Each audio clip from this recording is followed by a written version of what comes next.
Hello, welcome to Mag Podcast, October the 30th, 2019. This show, we've got a very packed show this week, so we're going to have an interview with Carmello-cosplay about her cosplaying career, and then we're going to talk with the news, which is a lot of them. So, without further ado, let's get going.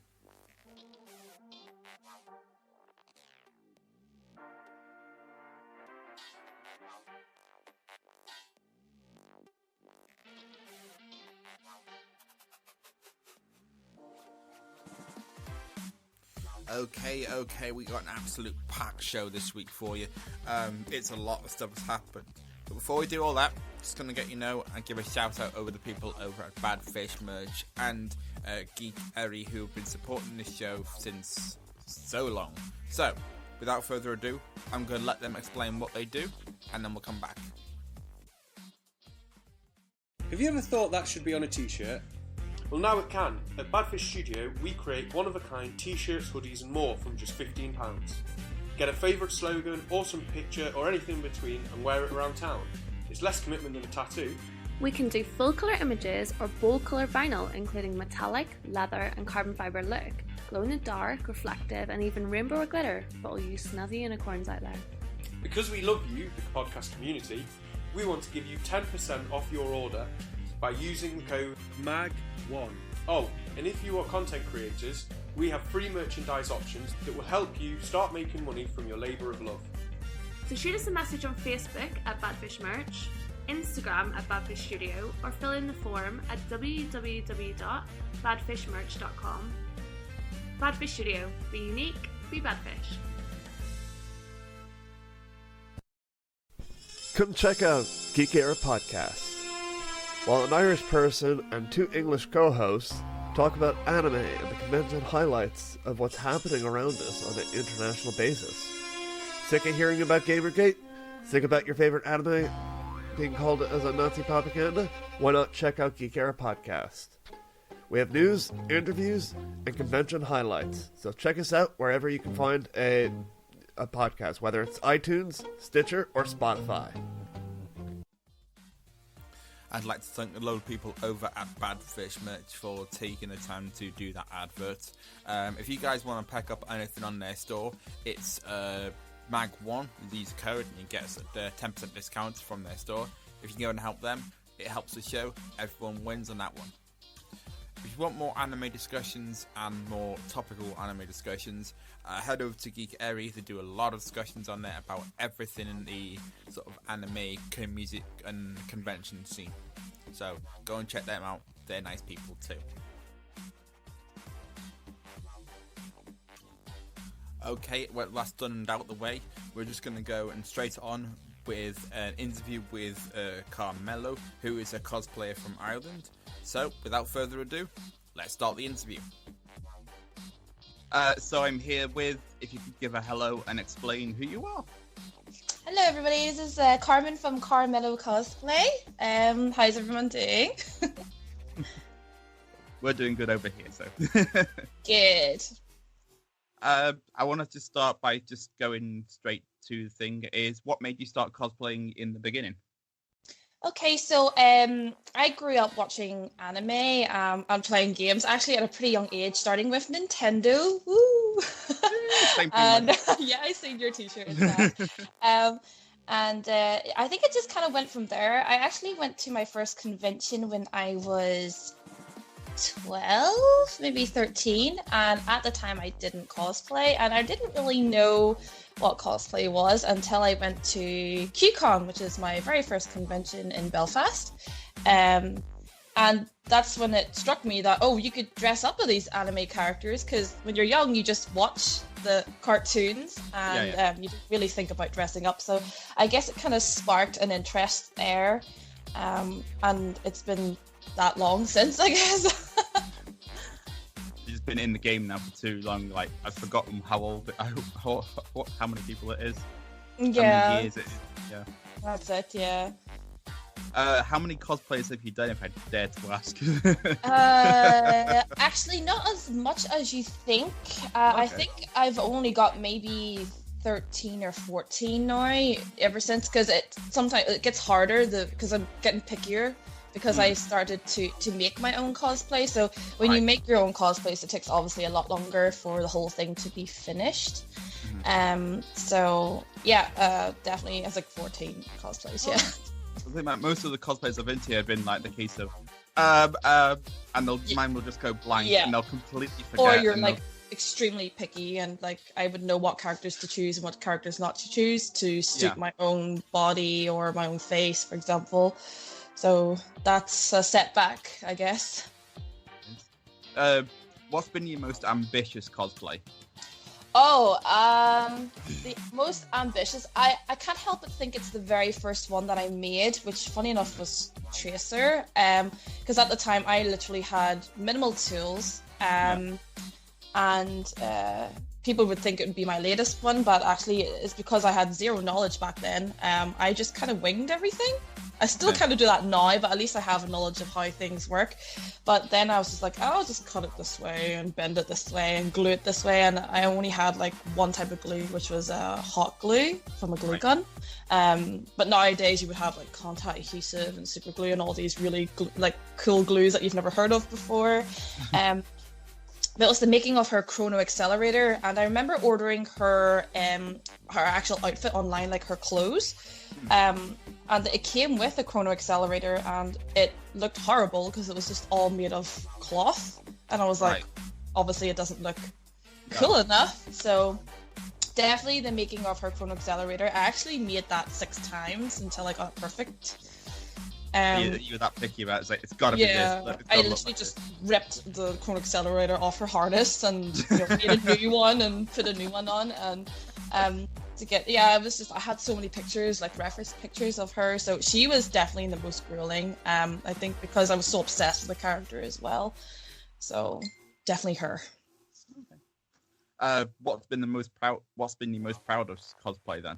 My proudest cosplay is probably my armored diva.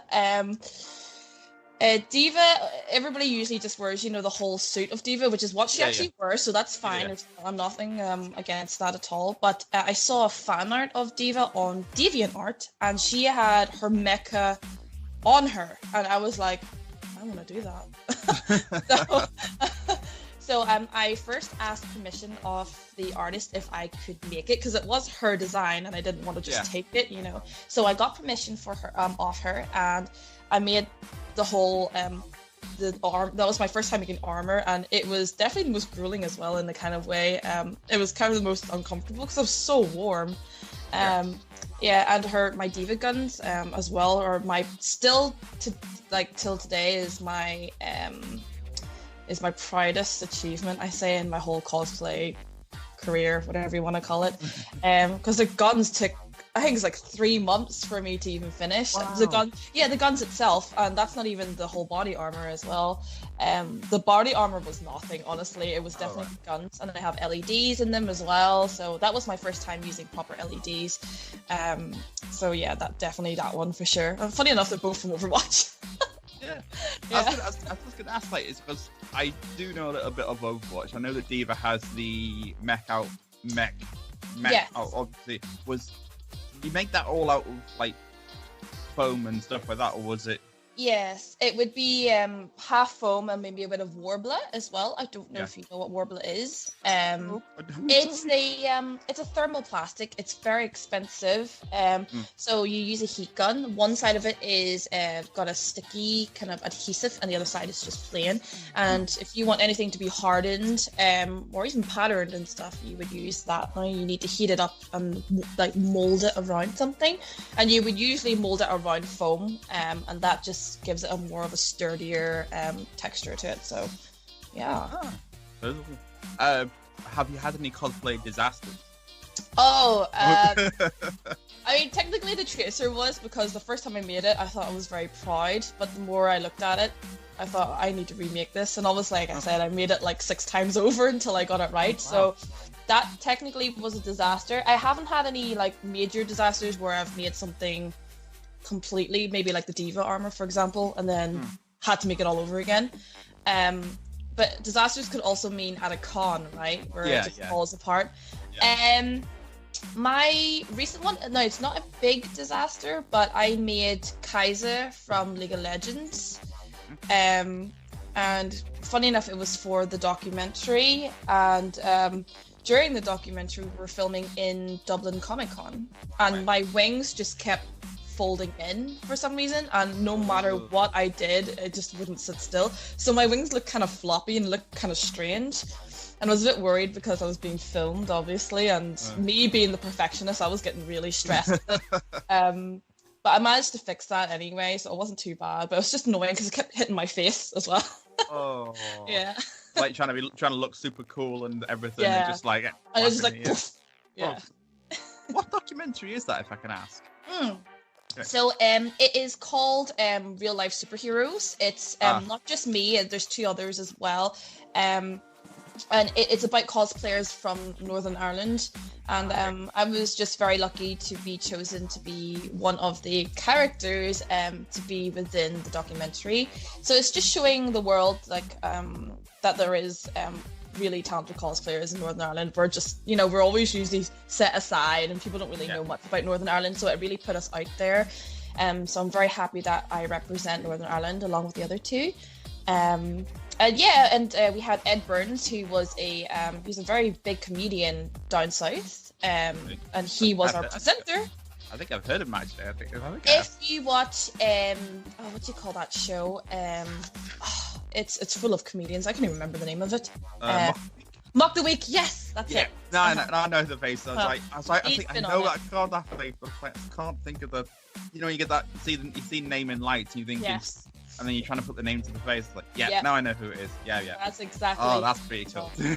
He actually was in this very apartment. I wasn't sure how to react when he came in. It was like someone TV famous in my home. And I was told a few days before that he would come down, and I scrubbed this apartment like crazy. I cleaned it so much.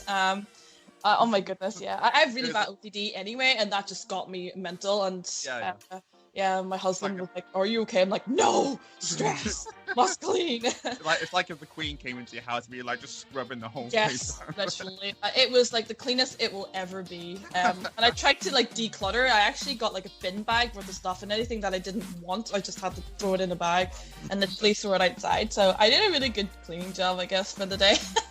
It'd be like that. Ed probably look back and then go like, "Oh yeah, that one person that had that spot." He actually came in. He was like, "Oh, it smells like lavender in here," and then the toilet smelled like bleach, and I was like, "Shit!" It was like so obvious. I'm gonna stop for a second. So it's like I had my questions on my phone and they've gone quiet for a second. So that's okay. How do you decide what cosplay you're going to do? Is it? Right, okay, so I was telling you I'm a little bit picky, bit of a perfectionist. So what I do is I only choose characters that I find really cool. I'm 28 years old, and I try to avoid really childish characters, the ones with the really squeaky voices. And as much as I really want to do them, I know I won't suit doing them. So I try to go for like the badass, cool chick kind of vibe. And then I know I don't suit blonde hair, so I will avoid blonde-haired characters. So you can tell I'm very like self-critical to what I choose to cosplay. Because in cosplay, obviously, you want to be as close looking to the character as possible. So obviously, you do look at your self-image a wee bit differently. I do anyway. I guess the characters have to be cool, not cute, or not too young. And then I have really bad skin, actually, which a lot of people don't know, but when they see me in person, they're like, "Oh, that looks like it hurts." So I suffer from a skin condition called eczema. So the character has to have gloves because my hands are the worst. So yeah, I've got it all over. So I tend to choose a character that'll have gloves because it covers it. And let's just say I don't want to have a character that shows too much skin as well, because then you can see the rest of my eczema, right? So something that covers my body is the best, really. I mean, it depends. I mean, I've done characters that I've never played the game or even watched the series before. For example, my Kaiser from League of Legends was a bit of a random one. I've never played League of Legends in my life. I don't really know a lot about League of Legends. My husband plays it and a few of my friends do, but that's literally the only thing I can relate to. And my friends were like, oh, I've done this, this, and this. We need a Kaiser. And I'm like, oh. What's a Kaiser? Yeah, do you want me to be Kaiser? And they're like, yeah, sure. So I just went on Google, typed in Kaiser League of Legends, and I just went from there. And my latest cosplay was the same, Bayonetta. I've never played Bayonetta in my life, but I thought because she was so cool, I was like, I have to do her. So I went and done her as well. I mean, especially your friends when you did that now, were they super critical of the actual cosplay? Were they picking out little details that were like, that was all right? No, because I find that when people do that, that would be kind of... I don't want to throw this word around so casually, but if people are going to come up and pick at you for small details, that's kind of toxic. Yeah. I mean, it's your cosplay at the end of the day, and there's only a certain way you can look to lolook like this animated, drawn on paper character. There's just no way. Or a 3D image. Or a 3D image. Yeah. There's just no way you can look exactly 100% like the character. It's impossible. I've been to a few conventions and I'm like, that's really cool, and I've heard stories of people going, oh, that's not wrong, that's not right. It's like, it's the best the best try they're gonna do. It's the best thing they're gonna do with the equipment they have at hand. I mean, I've tried cosplaying as well. I tried Elle from Death Note. Oh yes, very good. Yeah, it's very easy, very quick, but I was so picky because I couldn't get the wig right. I was there all day just picking at it, and that's just, I mean, I enjoyed it, but that thing it's driving me at the wall going, it doesn't look right. You are your worst critic for sure. Yeah. But you don't need other people to come and say, oh, I mean, there's what's that term? There's a criticism that they give you, but it's more advice than anything. Constructive criticism? Yeah, maybe that's it. Yeah. Or I'll have friends who like, for example, I am absolutely horrible when it comes to wigs, so I would go to my wig expert, and she's a really big cosplayer as well, and I would ask her, May, I need a wig for this character, but I'm not sure which shade of yellow or which shade of blue, whatever it may be, is perfect. And she would do all that research, and then she'd be like, oh, you need this one. So in a way, like, she's very critical when it comes to wig colors, because she's a wig expert. But that's because we're a band of friends, so it's okay. Yeah. Like, I wouldn't go up to a stranger and be like, oh, your wig's a different color. That's wrong. That's really toxic. That's being a douche, basically. Yes. If you go around to a convention and do that, you're basically a douche. Yeah, you let people do what they want, at the end of the day. So everybody has their own style of things, and that's something that a lot of cosplayers nowadays need to accept. So yeah. Okay, I'm gonna try and be more happy. A happier tone. Have you ever seen another cosplayer and gone, wow, that looks amazing? Have I seen another cosplayer and go, oh, all the time? Oh, yeah. I am not scared of going over to someone I've never met in my life and being like, oh my god, your cosplay is so amazing. I like to give out compliments, and they're heartfelt, they're real. I'm not just going over and just trying to look like a nice person. And I will then ask them, oh, how did you make this? And then we will sit there for like 2 hours, complete strangers, and she'll be like, oh, I did this and this, and then, oh, I used this and this, and then that's when you start to bond with each other as well, and then you become friends, obviously. And every convention I've been to, there's obviously there's like hundreds of them walking around, and you're like, I need to know how they make all this. And for me it's like kind of like just loads of information that I want to know, that I get quite overwhelmed. I'm like, I need to ask this person. No, I need to ask this person. But which one do I ask first? And there's just so much knowledge passed around, which is nice in the community, and we need a lot more of that. And then a lot more people help each other out, really. Yeah, exactly. Yeah. You see it all the time, though, which is good. It's not something that we try to encourage. It just happens, It just happens naturally. Has there ever been a cosplay you wanted to try? I have a dream cosplay. Yeah. It's from a Final Fantasy game, or the series. Okay. It's a little daring. is. Yeah. I actually thought I was going to start it this month, and I backed out. And the reason being is I don't think that I have the skills to do it yet. So I'd like to do some cosplays before doing her. So the cosplay itself is Fran from Final Fantasy 12. I need to play that one. She's a big bunny girl, but she has armor. But she shows a lot of skin as well. But it's armor. That's it. That's just armor. Yeah. And I'm not good with armor. Yes, there's a lot of wig styling involved, and she has a helmet. I've never made a helmet before, so there's a lot of firsts in her costume.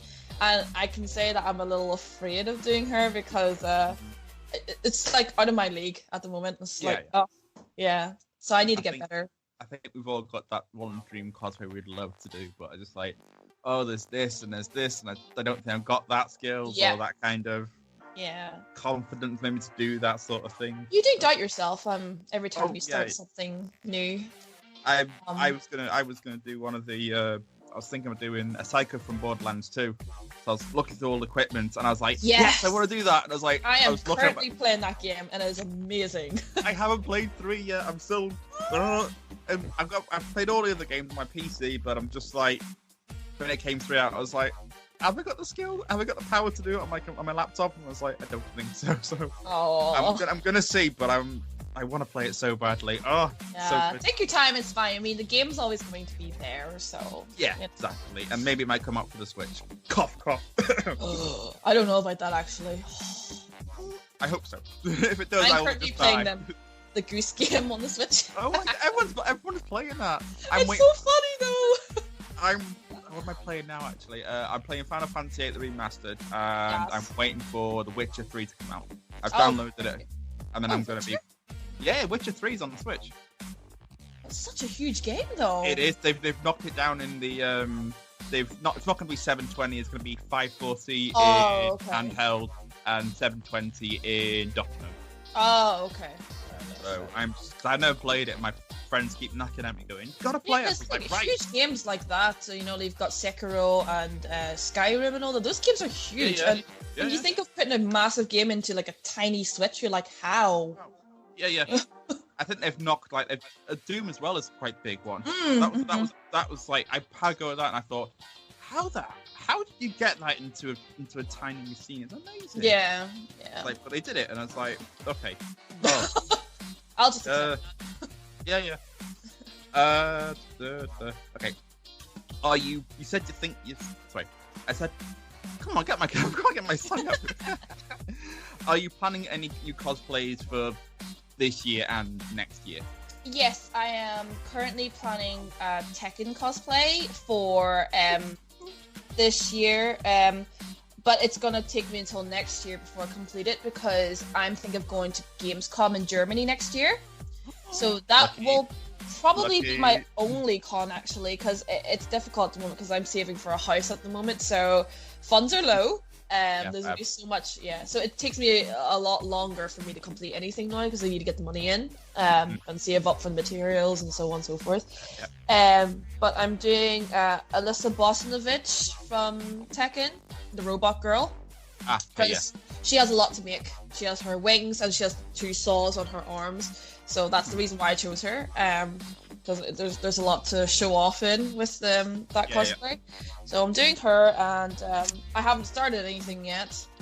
I get 2 weeks off work next Monday, so that's when I'll start making her. You'll be literally cosplaying you'll be cosplay making it all the way through those 2 weeks. Probably, yeah. There's a lot of planning to do, but yes, definitely. But I have like all the reference pictures printed out, so I just need to do some measurements and just go from there. So as for next year, besides Alyssa, she would be technically the start of the year of next year. I don't really have any plans after that. It's just kind of spontaneous for me. I definitely need to. I'm running out of ideas actually. I might do a Pokemon one actually because I haven't done a Pokemon kind of cosplay yet. Yeah, it needs to be in my cosplay CV. You got to, if you're a cosplayer, you can't really not do a Pokemon theme. I try to do like one of every series that I like. Okay. Yeah, So that's how I roll. Yes, yeah. Yeah. I need to do Legend of Zelda because it's one of my favorite games. Yeah, because I grew up with it. Breath of the Wild coming out soon. I know. When is it coming out next year? They haven't said anything specifically, but I'm gonna guess next year, or at least 2 years after. But we've got Link's Awakening to keep it going. So. Oh yeah. I haven't played that yet. Actually. No. I am holding off. It's gonna be in my Christmas. It's gonna be in my Christmas sort of when I get paid for Christmas. Yeah. Santa can get you that then. Final Fantasy Crystal Chronicles is coming out too. Again, remaster. Final Fantasy Crystal Chronicles. Do you remember that? That was on the GameCube. Oh wow! I haven't played that at all. Oh wow! I am still. Oh. That is a huge childhood game for me. I still have to this day not completed it yet. So. I'm the same with Final Fantasy. Me and my brother worked on it together when we were little kids, and we never finished it. So I was like, right, screw it. It's coming out remastered for my Switch. Yeah. I'm an adult now. I'm gonna finish it. Yeah. I'm still not, but I'll get there in the end. I'll come back next year and be like, yes, I did it finally. Yes. Speaking of cosplays and conventions next year, are you planning to go to any? So I was saying next year I'll just go to Gamescom. Because it's abroad, it's more expensive, obviously, because you have to pay for flights, hotels, so on and so forth. So I'm not 100% sure. Like I said, it's quite spontaneous for me. So I don't think I can go to QCon next year because Gamescom is only a few weeks away from QCon, so it's either I go to that or go to the other. And then at the end of the year, there's JCon. JCon is actually in 3 weeks time from today. JCon this year? Yes, JCon this year. I know what, I don't even have my list actually, because normally I'll have like a calendar of all the conventions in the UK. It's in November. It's the first week of November, and I'm guessing at it, so I'm going this year. So that'll be embarrassing if it didn't go. Yeah, well, I've signed a contract, so I kind of have to go. But yeah, I'm looking forward to it because it's my first JCon, and there's really big guests there. So, but con-wise, like I said, it's spontaneous for me. It depends. I can't just go to every con because money, of course. Yeah. And also, I'm very picky with cons because it depends on what guests are going. Where it is, so if it's down south, then usually I could go because I just take a train down. If it's overseas, that's a little bit more difficult. So it literally depends. So do you kind of, when you say you just spontaneous, just go, oh, I like that convention, I will go to it, or is it kind of plan it? Yeah, well, they usually advertise a month or a few months anyway before the con actually happens, so I got plenty of time to decide if I want to go or not. So yeah, literally I'll just be like, I'll look through, who's all going. It's very friend based as well. If all my friends are going, then I want to go because I want to hang out and cosplay with them. So the friends are very heavily influenced in whether I go or not. And I wouldn't really go to the conventions that people are going to hate me for this, but I'm not that big on Marvel DC. I never grew up with it. I grew up with more anime and gaming than anything, so I would kind of avoid those kind of conventions that would be more comic based. While I would go to the more anime or even like Gamescom. It's just games. That's like my heaven. So that's how I choose which cons to go to. Is an interesting one. If a company asked you to cosplay a character, what would be the company and what cosplay would it be? Blizzard. That's another one off the pick about that one. I'm here, Blizzard. Carmello-cosplay. I'm here for you. The only problem is I only got into Blizzard because of Overwatch. Like I never really played World of Warcraft or any of the other games. So I mean. No, Dota 2's for Steam. What are you on about? Overwatch, World of Warcraft.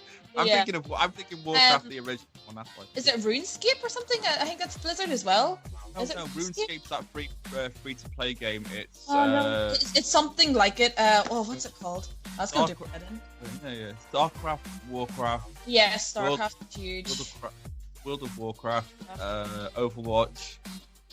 Oh god, now you're making me think now. No, I know it's not RuneScape. No, definitely not. So I remember I had a friend of mine who Warcraft over Hearthstone. That's it. Okay. Yep. Heroes of the Storm and Diablo also.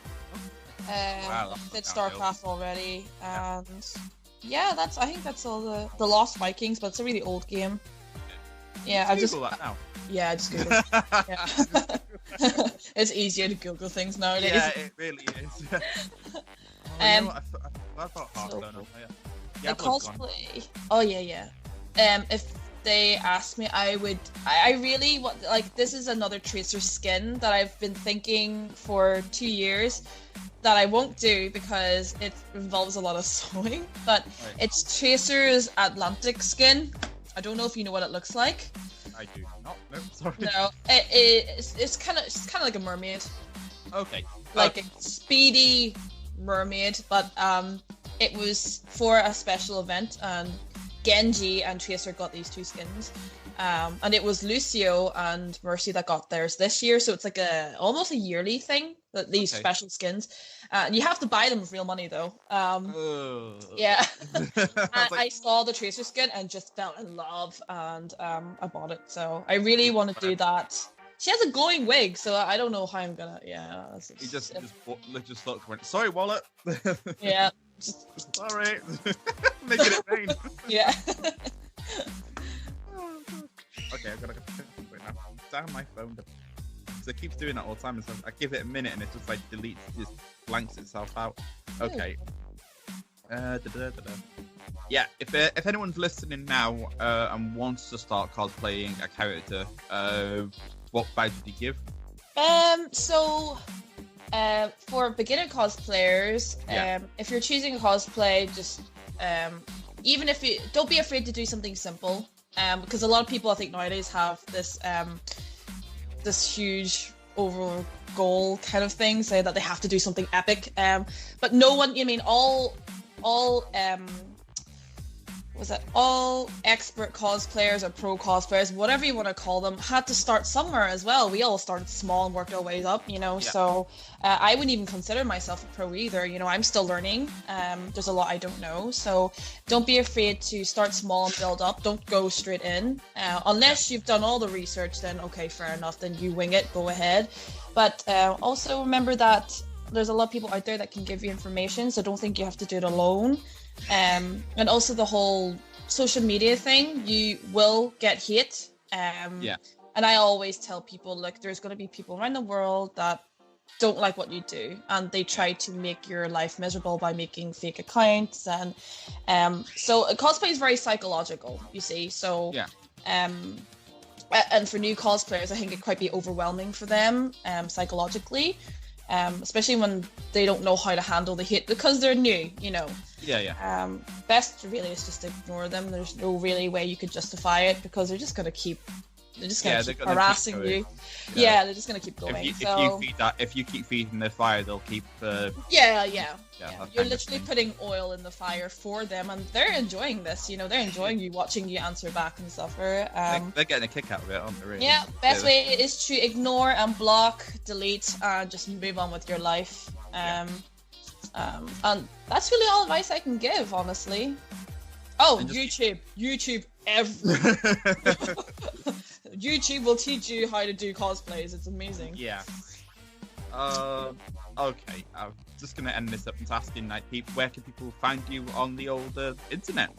Oh, okay. So I have 3 pages, but one of them I don't really use anymore, which is DeviantArt. I haven't uploaded anything in ages, so my bad. So mostly Instagram. So it'll be Caramello-cosplay on Instagram, and it's the same name on Facebook as well. So I'm active on both. Yay! I think that's everything, really. Yeah. I just want to say thank you very much for taking the time. I know you're probably very busy to be interviewed. No, you're very welcome. Thank you for having me. No problem. Well, bye now. Bye. Okay, I just want to say thank you to Carmella for taking the time to be interviewed. If you guys want to check out her stuff, links as always are in descriptions.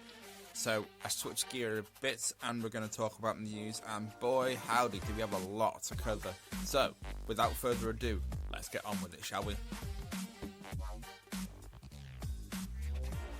Okay, in movie news, the Guardians of the Galaxy director, James Gunn, has said at, I believe it was Comic-Con in San Diego, that somebody from the cast will die in Guardians of the Galaxy 3.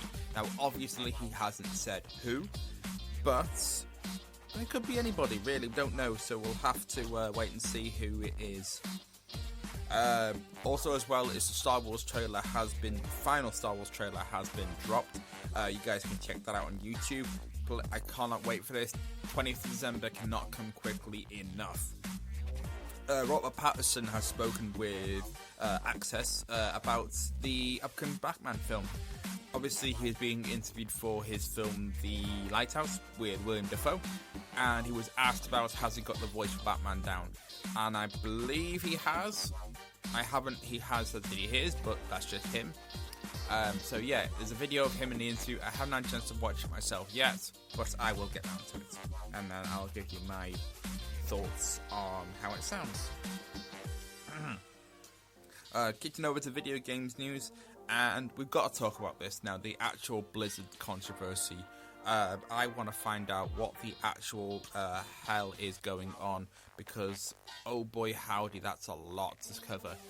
So if you haven't heard, and if you've been living under a rock for the last 2-3 weeks sort of thing, Blizzard is doing dealings with China, and China's very censored heavy, so you can't do anything without the Chinese government finding out. That's the short story of it. But what has to do with Blizzard is the recent protests in Hong Kong have made China a little bit scared, you could say. And a Twitch streamer and Hearthstone Grandmaster went on I believe it was Twiiter stream, and said something along the lines of Free Hong Kong. Now, obviously, Blizzard being in cahoots with China, in a sense, decided, nope, we're going to strip him of his Grandmastership, we're going to ban him for a year from Hearthstone, and we're going to ban him from every other major tournament we can think of, which is a bit of a D-move, really. So yeah. And now Blizzard now just stoked the fire, and now everybody's gunning for them in that sort of sense of everyone's protesting at Blizzard events, at shop stores, whatever you want to call them, anything to do with Blizzard, they're protesting them, which is actually a real thing, because people are planning on protesting at BlizzCon, which is coming up, and also they had to cancel, Blizzard had to cancel a New York event with Nintendo to promote their Overwatch is coming out for the Switch. So that had to be cancelled, which is a real shame, really. I mean, I feel sorry for the Overwatch fans who wanted to get it on, say, Switch or something along those lines, and they kind of had the bad taste in their mouth recently with what Blizzard is doing. Speaking of Blizzard, they are actually in full damage control moments to try and please their fans. I believe they're leaking news, and I say that with an absolute sarcasm, because I think that this is Blizzard releasing news that they're going to make Diablo 4 and Diablo 2 remastered just to please the fans, just to go, okay, we hear you, we hear you, we hear you. I don't think it's going to actually happen. I could be way off, and I could come back in 2 weeks or 3 weeks and go, okay, I was wrong. But I don't think it's going to actually happen. I think they're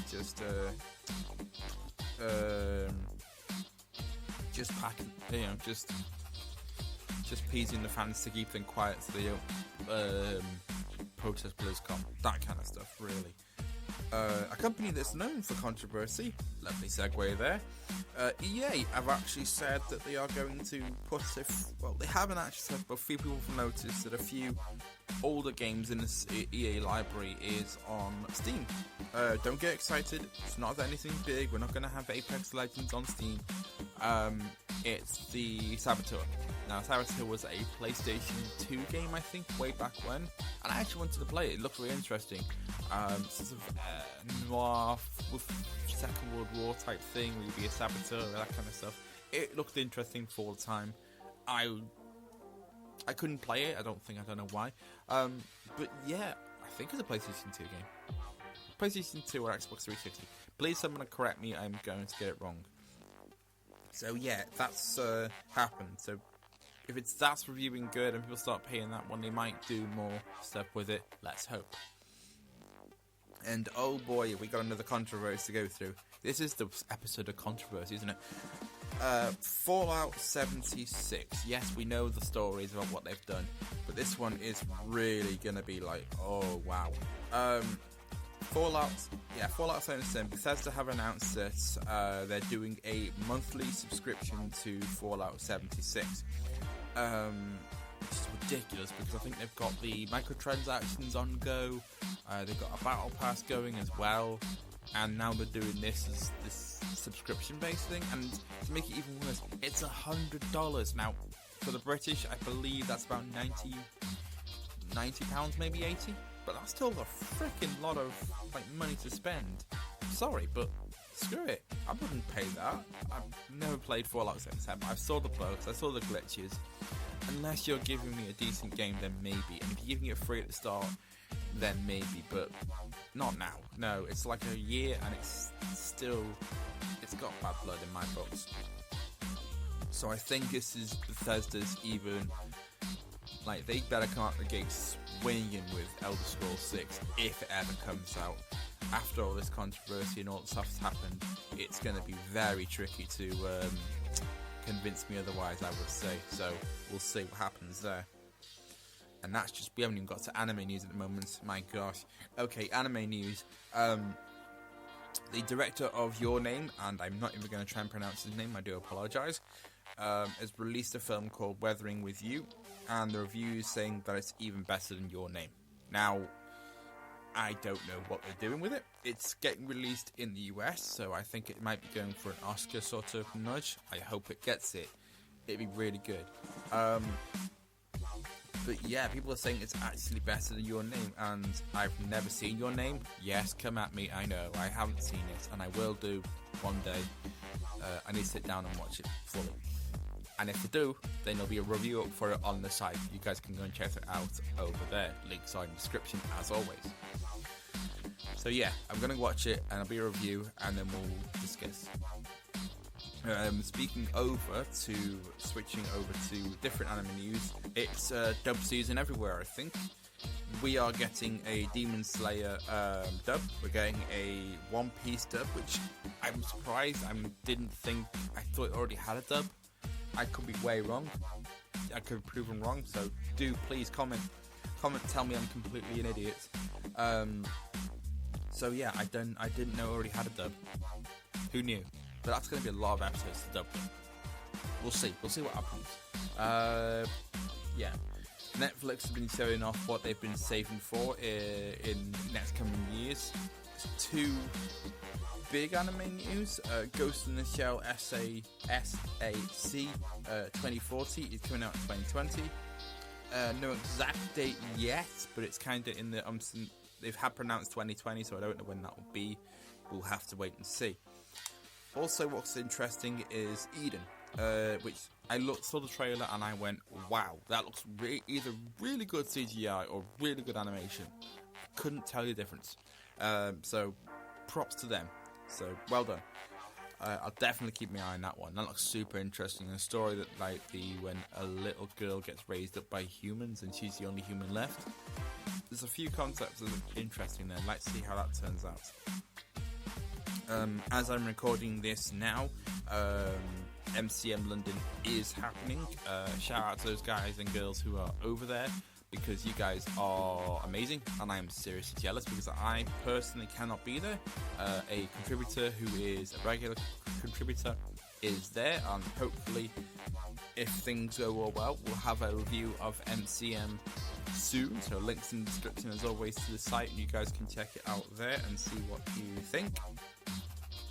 Keeping with the Comic Convention news, Wales Comic Con keeps announcing more people, so they've got loads of people from Game of Thrones coming, as they do, and a Welsh rugby legend. Now, I met a Sean Williams, I think it was, last December in Wales Comic Con. Lovely guy, and being from Wales, it was kind of an honour. So yeah, keeping that whole rugby thing and Welsh thing. I like that kind of idea, but I'm just biased because I'm from Wales, so hey ho.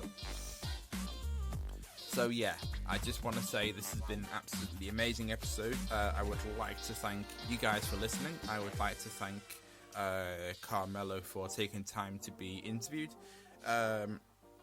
If you guys want to talk about anything that I've spoken about today, so the Geek Erie, the Magpish Pop, get my tongue today, the Badfish merch guys, my sites, everything I want to talk about, reviews that are going up, links as always are in the description, as well as a new addition to the description, my Ko-fi page. Yes, I have a Ko-fi page.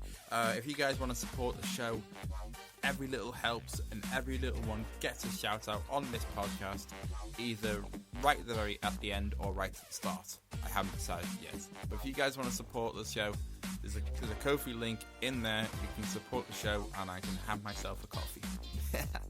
So without further ado, I just want to say thank you very much for listening. The next episode will be on November the 15th with Ultra Galaxy Eyes, and I hope to see you guys there. So, bye.